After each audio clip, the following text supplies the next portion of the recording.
திருவண்ணாமலை மாவட்டம் வேட்டவலம் அருகே கணவரின் இரண்டாவது திருமணத்தை தடுத்த பெண்ணை உயிரோடு எரித்து கொல்ல முயன்ற சம்பவத்தில் தொடர்புடைய நபர்களை உயரதிகாரிகள் நிர்பந்தத்தால் தப்பவிட்டதாக காவல் உதவி ஆய்வாளரை ஒப்புக்கொள்ளும் ஆடியோ ஒன்று வெளியாகி பரபரப்பு ஏற்படுத்தியுள்ளது.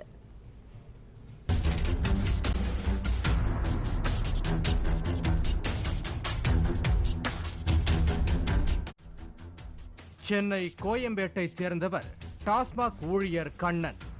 இவரது மனைவி அருள் சுபா. திருவண்ணாமலை மாவட்டம் வேட்டவலம் அடுத்த ஜமீநகரம் கிராமத்தை பூர்வீகமாக கொண்ட இவர்கள் கோயம்பேட்டில் 12ஆம் வகுப்பு படிக்கும் மகளுடன் வாடகை வீட்டில் வசித்து வந்தனர். திருமணமாகி 18 வருடங்கள் கடந்துவிட்ட நிலையில் கண்ணனுக்கு மடிப்பாக்கத்தைச் சேர்ந்த 20 வயது உறவுக்கார பெண்ணுடன் காதல் மலர்ந்துள்ளது.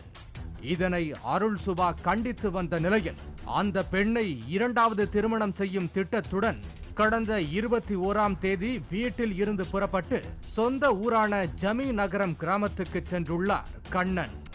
இதையடுத்து தனது கணவரின் இரண்டாவது திருமணத்தை தடுத்து நிறுத்த 22ஆம் தேதி அங்கு சென்ற அருள் சுபாவை கண்ணன் தனது சகோதரர்கள் உள்ளிட்ட உறவினர்களோடு சேர்ந்து அடித்து உதைத்து தாக்கியதுடன் அவர் மீது பெட்ரோல் ஊற்றி தீ வைக்க முயன்றதாகவும் கூறப்படுகிறது.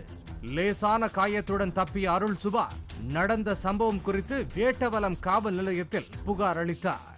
போலீசார் புகாரை பெற்றுக்கொண்டு விசாரிக்காமல் கிடப்பில் போட்ட நிலையில் கார் ஒன்றை வாடகைக்கு எடுத்து தந்தால் கணவர் கண்ணனையும் உறவினர்களையும் கைது செய்து அழைத்து வருவதாக கூறியுள்ளனர். அருள் சுபா வாடகைக்கு அமைத்துக் கொடுத்த காரில் சென்று கண்ணனை போலீசார் தேடினர். அவர் தலைமறைவானதால் சம்பவத்தில் தொடர்புடையதாக கூறப்பட்ட கண்ணனின் சகோதரர்களை பிடித்து காவல் நிலையம் அழைத்து வந்துள்ளார் காவல் உதவி ஆய்வாளர் அலெக்ஸ். ஆனால் அவர்கள் மீது நடவடிக்கை ஏதும் மேற்கொள்ளப்படவில்லை என்று கூறப்படுகிறது.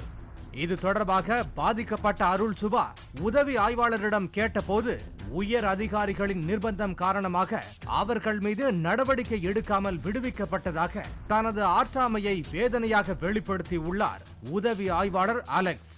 வண்டி வைக்க சொன்னீங்க, உங்களுக்காக நான் வண்டி வச்சு நான் இவ்வளோ செலவு பண்ணி அக்யூஸ்டை பிடிச்சி இட்டுன்னு போனதுக்கு அப்புறம் அக்யூஸ்டை விட்டுட்டாங்கன்னு சொல்றாங்க. எனக்கு கேட்டதுலேருந்து எனக்கு மனசே சுத்தமாக சரியில்லை சார். என்னதான் சார் நடந்ததாங்க, கொஞ்சம் சொல்லுங்களேன் ப்ளீஸ் சார். நான் என்னமா சொல்றது, நீங்க என்ன எனக்கு எதுவுமே சொல்றது இல்லாம நானு எனக்கு புரிஞ்சுக்குமா. அந்த நிலைமை எல்லாமே எனக்கு மேல் அதிகாரி எத்தனையோ பேர் இருக்காங்க. நான் அதான் சொல்லுவேன். மேல் அதிகாரி எத்தனையோ பேர் இருக்கிறாங்கன்னா இந்த மாதிரி எங்களுக்கு பாதிக்கப்பட்டவங்களுக்கு என்னதான் சார் நிலைமை? நாங்க இப்படியே தான் இருக்கணுமா? சொல்லுங்க. நீங்க பாத்தீங்கல்ல ஹாஸ்பிட்டல்ல கண் கூட ஸ்டேட்மெண்ட் உங்க கையில தானே சார் நான் கொடுத்தேன். நானு நீங்க தானே சார் எடுத்தீங்க.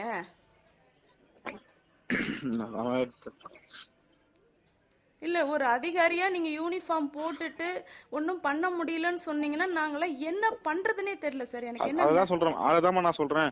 யூனிஃபார்ம் போட்டு நான் என்னால ஒண்ணுமே பண்ண முடியலன்னு நான் வெக்கத்தை விட்டு சொல்றேன். இப்ப யூனிஃபார்ம் போட்டு நான் வெக்கத்தை விட்டு சொல்றேன். உனக்கு ஸ்டேட்மெண்ட் எடுக்க வந்ததும் நான் தான் வந்தேன். அக்யூஸ்ட் சண்டை போட்டு நான் போறேன்னு சொல்லி நான் தான் வந்தேன். நான் தான் ஆளை கூட்டு வந்தேன். ஆளை நான் தான் கூட்டு நான் தான் உட்கார வச்சு நான் பேசி நீ இது பண்றாங்க. ஏன்னா ஒரு துச்சமா நான் என்னதான் பண்றது அதுக்கப்புறம்? யார் சார்? Inspector மேடமா sir? அவங்க பேர் என்ன சார்? இன்ஸ்பெக்டர் மேடம் பேரு நான் நேற்று கேட்க கூட மறந்துட்டேன். நான் இன்ஸ்பெக்டர் மேடம் பேர் கேட்டு என்ன பண்ண போறீங்க? இன்ஸ்பெக்டர் அவ்வளவுதான். இன்ஸ்பெக்டர் சொல்லக்கூடாது. எல்லாருமே மேல அதிகாரிகளோ அதை நாங்க பைண்ட் அவுட் பண்ணி வச்சிருக்கோம். அவ்வளவுதான், வேற எதுவும் பண்ணல. மேல் அதிகாரிக்கு அவ்வளோ அதிகாரம் இருக்கா சார்? ஒருத்தர் அக்யூஸ்ட புடிச்சிட்டு விடுற அளவுக்கு அதிகாரம் இருக்குங்களா மேல் அதிகாரிக்கு? ஹலோ நான் இதுக்கு மேல என்னமா சொல்றேன்? நீங்க நான் என்ன மன்னிப்பு தாமா கேட்க உங்கள்ட்ட. நான் என்னமா சொல்றேன், என்னால முடியலமா, அவ்வளவுதான் சொல்றேன். என் நிலைமையில இருந்து என்னால ஒன்னும் செய்ய முடியல. இதுக்குமே இவ்வளவு தூரம் செஞ்சேன், அதுக்கு அடுத்து என்னால செய்ய முடியல. இது குறித்து விசாரித்த போது துணை காவல் கண்காணிப்பாளர் அண்ணாதுரை கருத்து தெரிவிக்க மறுத்துவிட்டார். இதற்கிடையே தனது கணவர் கண்ணன் மாயமான அதே நாள் அவர் காதலித்து வந்ததாக கூறப்பட்ட 20 வயது பெண்ணும் மாயமாகி உள்ளதால் இருவரும் இரண்டாவது திருமணம் செய்திருக்க கூடும் என்று அருள் சுபா அச்சம் தெரிவித்து கோயம்பேடு காவல் நிலையத்திலும் புகார் அளித்துள்ளார். அதே நேரத்தில் 12ஆம் வகுப்பு படிக்கும் தனது மகளுக்கு கல்வி கட்டணம் செலுத்த இயலாமல் தவித்து வருவதாகவும் வேதனை தெரிவித்துள்ளார் அருள் சுபா. புகார்களை முறையாக விசாரித்து நடவடிக்கை மேற்கொள்ள அறிவுறுத்த வேண்டிய காவல்துறை உயர் அதிகாரிகளே வழக்கில் தொடர்புடையவர்களை விடுவித்த சம்பவம் அதிர்ச்சியை ஏற்படுத்தியுள்ளது. பாலிமர் செய்திகளுக்காக திருவண்ணாமலை செய்தியாளர் பாண்டியன் மற்றும் வேல்ராஜ்.